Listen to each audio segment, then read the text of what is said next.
Many people like that title of family movie, but this is truly a family movie, not just because it's about a family, because the whole family can enjoy it. Well, that's the goal. It should be a date movie for the entire family, you know. And as a kid growing up, and we talked about this before, like on Saturday morning, they'd run cartoons, and I'd watch Bugs Bunny with my father, and he'd laugh at certain jokes, I'd laugh at the other jokes, but it was like a real connective moment. I'm sitting there with my father and my mother, and we're laughing at different things, but we're doing it together.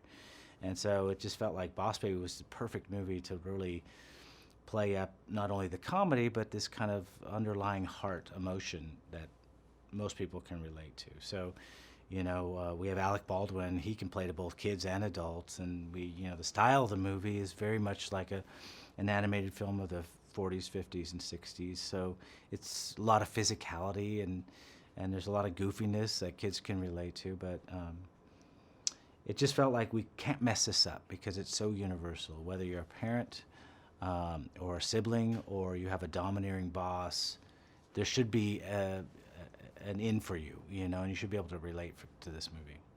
You mentioned Alec Baldwin. I just can't imagine anyone else doing it. There wasn't anyone else doing it. We wouldn't be here if Alec didn't do it, but I had no one as a backup. And he was the first choice for me instantly. As soon as I saw Marla Frazee's baby in a suit, she's like, Alec has to do this voice. And he is skilled beyond belief, having worked with him before on Madagascar 2, as you know, and he just knows where the comedy is, he knows where the heart is, and he's just a fantastic actor. Without giving away too much, how would you explain the story? I would say, for any kid getting a baby brother and sister, they're worried that the baby's going to get all the love and they're going to be sidelined. And then that's the kid, Tim's worst fear. As we all learn with family, that sometimes they're your worst enemy and best friend, and it's a story about how we grow to love each other and how we become family. And the Boss Baby, who's your main character, there's an arc in him, or at least we as spectators see him differently at the beginning than how we learn to value him maybe later on. That was important, right?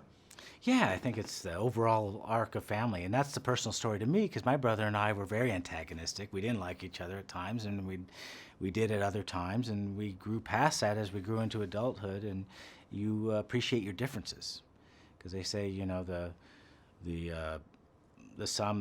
whole is greater than the sum of its parts, and that's what family is. You know, you're stronger together because you each bring something to the table, and it's a story between my brother and myself, and Tim and Boss Baby. Can you talk a bit about the images that we're seeing, because they do have a classic style that remind me a bit of Chuck Jones? Yeah, there's Chuck Jones in there, and I think there's Ward Kimball in there, and Maurice Noble. These are names I'm throwing out that were animation stars of the 40s and 50s and 60s, and we're at an age with computer animation where you can do very realistic really well, but we've kind of lost our the art and the imagination of it and the enchantment of it. And we kind of grew up with these movies, as you know, and we're trying to go back to that because it should transport you to a fantastic world, you know, and animation is unlike, we should celebrate that animation is different than live action, that it's artistically driven, and when we have a story about a 7-year-old's imagination, let's push it. Let's push the art, let's push the fantasy of it, and so we kind of looked back at our history to move forward. And DreamWorks also has, now I guess, a history of doing things differently to other studios too.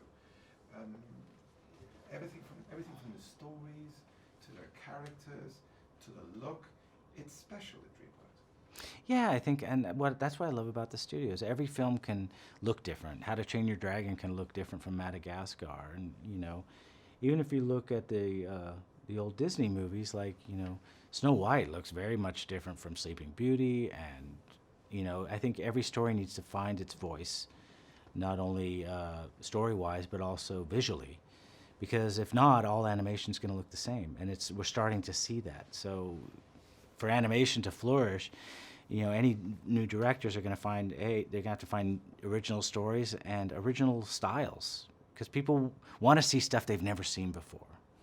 And so hopefully we've done that with the Boss Baby.